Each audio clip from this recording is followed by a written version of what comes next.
All right, what is up, YouTube? Uncle40 here. It's actually a very, very intense day. Cardians got 5th place out of 164 duelists. Wow. So this was actually in an Indonesian tournament. They were playing for the title of the Best Duelist. It was a little certificate. Peter Agam, Peter Gabriel Agam. Sorry if I'm destroying your name, good sir. Actually posted this on Zodiac, and I wanted to go ahead and profile it. Because this is actually probably one of the most intense things that I've seen in a very long time. So we're going to go through the deck profile, and we're going to discuss some of the things that he told me to discuss in this video, because at the time that we're filming this, he was busy at work and we couldn't sync up. So, deck profile mode time. 2 Cardian Paulownia, triple of the Willow, triple of the little maple with deer, so adorable. 2 little zebra with grass. Oh man, I'll remember these eventually. 3 flower Cardian with boar. Triple peony with butterfly. 1 fairy tale snow. Triple of the blossom with curtain. 2 maxi, and of course, triple of the flower Cardian pine. Now remember, these all are based on the concept of drawing additional cards. Actually, one of the really cool things that this deck can actually do is it just generates infinite advantage, and we'll discuss that when we're getting into this stuff.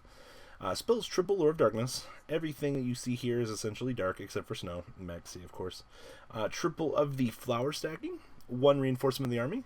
1 soul charge. Triple card regeneration, or recardiation. Triple flower gathering, and 2 D-barrier. 41 cards, very phenomenal. Extra deck here: 1 slacker magician, 1 flare metal, 1 ravenous tarantula, 1 of the Gustav, 1 of the other Gustav, and of course pain gainer and 7 sins. His synchros are 2 boardfly, 1 crimson blader, triple of the light shower, and 2 of the big 5,000 5 lights. Side deck here: 1 Lancia, 1 Snow, 2 Flying Sea, 2 Ghost Ogre, 1 Raigeki, 2 Book of Eclipse, 2 Twin Twister, 2 XYZ Universe, and 2 Imperial Iron Wall. At this stage, you're probably looking at this and going, how the fuck did he pull this off? Well, let's give a little background noise, or a little bit of background here on the tournament. So, Indonesia is in the OCG. However, this was a TCG-based tournament. It's interesting to take note that Indonesia is technically an unofficial region of the TCG.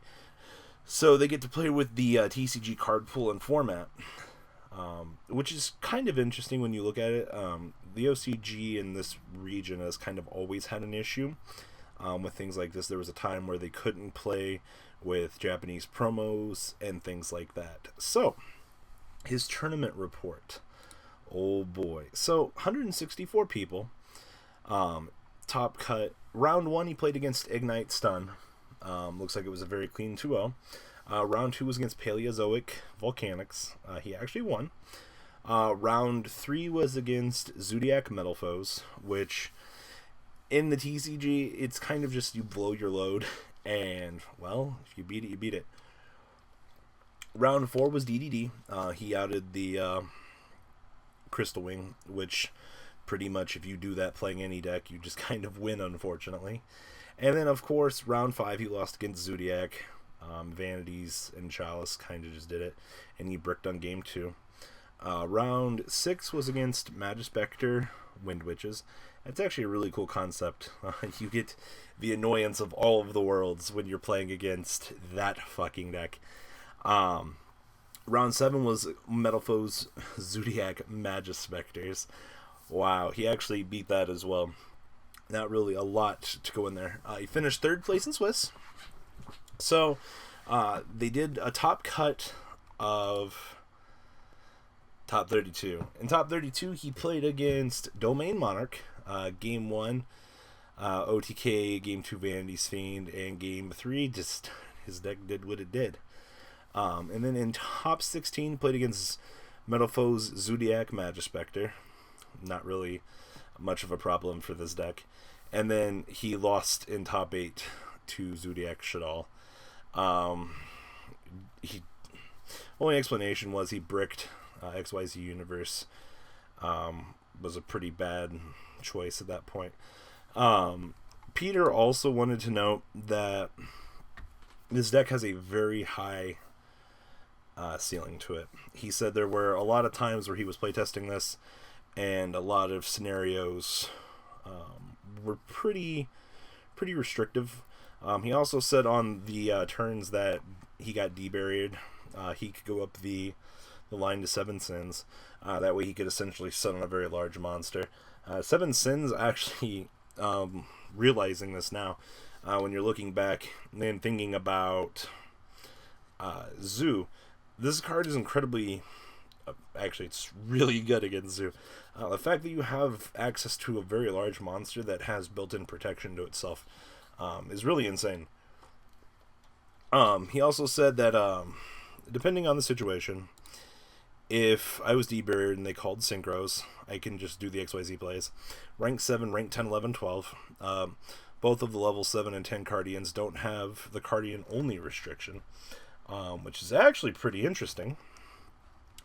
Anywho, the deck is indeed difficult to play. We needs to know what to stack and order for the plays of maximum potential, which definitely makes sense. If you're looking at flower stacking, choose 3 flower Cardians with different names from your deck, and place them on the top of your deck in any order. During your main phase, except during the turn this card was sent to the graveyard, banish this card from your graveyard, then target 1 flower Cardian monster in your graveyard and add it to your hand. So essentially, when you are stacking for the resolution of this effect, you need to know what you need for what situation. And I'm not going to be the first one to tell you that looking at this is going to be really hard. Recardation, target 1 flower Cardian monster in your graveyard, add it to your hand, then you can special summon 1 flower Cardian monster from your hand, ignoring summoning conditions. And if this card is sent to the graveyard by a flower Cardian monster effect, you can excavate the top cards of your deck, and you can add 1 of the excavated spell trap cards to your hand, and the remaining cards go on the top of your deck in any order. So once again, the potential to set up and do as you need to do. And then, of course, Flower Gathering. This is the one that special summons 4. This is probably going to be essentially the backbone of your deck. You're also going to keep in mind you're going to be able to load up Fairy Tale Snow. This is actually one of the cool things I liked about his deck. If you can get to the snow and have it to be quote-unquote resolvable at any stage in the game, you'll be beautifully done. Most of the Flower Cardian monsters, if not all of them, have the ability to draw a card, which is actually really nice. Same thing here. If you draw 1, you can destroy a spell trap card. This thingy, draw the same number. I like the concept of what he was trying to do with this. I know a lot of people at home that are going to be watching this video, they're going to go, holy shit, Flower Cardians made it this far. The guy said his strategy going into this tournament was he wanted to be completely rogue. He didn't want his opponents to know what the fuck he was doing. He didn't want people to really know how to side for him. So basically, if you have mastered your deck and you're going into a tournament such as this, your mentality literally should be that. Alright, I'm completely rogue. I'm sure a lot of people figured out that Synchro is pretty good, but he had a backup plan, which I really give him a lot of respect for. Having the ability to essentially figure out the deck's weakness, and my God, I sound like Yugi at this point. Basically, as soon as fucking Synchro's called, well, then you just move up the other side of the chain. And I definitely don't disrespect that at all. Also, the fact that this fucking thing and this fucking thing are so big, being able to just proceed to additional pressure damage on the opponent is extremely good. So, guys, I wanted to congratulate Peter Agam once again on his miraculous finish at the Best Duelist series in Indonesia. I think that this is a major accomplishment to the innovation of Rogue in the community. You know, I've seen Mega Capital G talk about hope for Rogue players. I think this is a very, very excellent example of play what you love until you succeed. You know, try again. And I think this was executed by a very, very spectacularly well done. Well done, that's all I have to say. If you guys have any comments as well, I'm going to make sure that Peter has this video to respond to comments for you guys. So all you have to do is comment down below. If you guys have any questions, I will make sure that he can answer them for you guys. And very, very, very excellent day for Peter. So, alright guys, MCO40 out. Deucerinos. Duelist. That's not all, folks. Please subscribe if you enjoyed this video. Please check out my Cardfight Vanguard channel, VanCole40. You guys will get an insight on our playtesting sessions. And please check out the Zodiac Duelist TV Twitch stream. That way you guys can follow the House of Champions and MCO40 interactions. Please check out MCO Games for all of your guys' trading card game needs. And if you guys enjoyed this content, please check out my Patreon in the description. Every bit helps to the creation of these videos. One step at a time in improvement, and that's the goal of this channel. Alright guys, have a good time, and thanks for watching.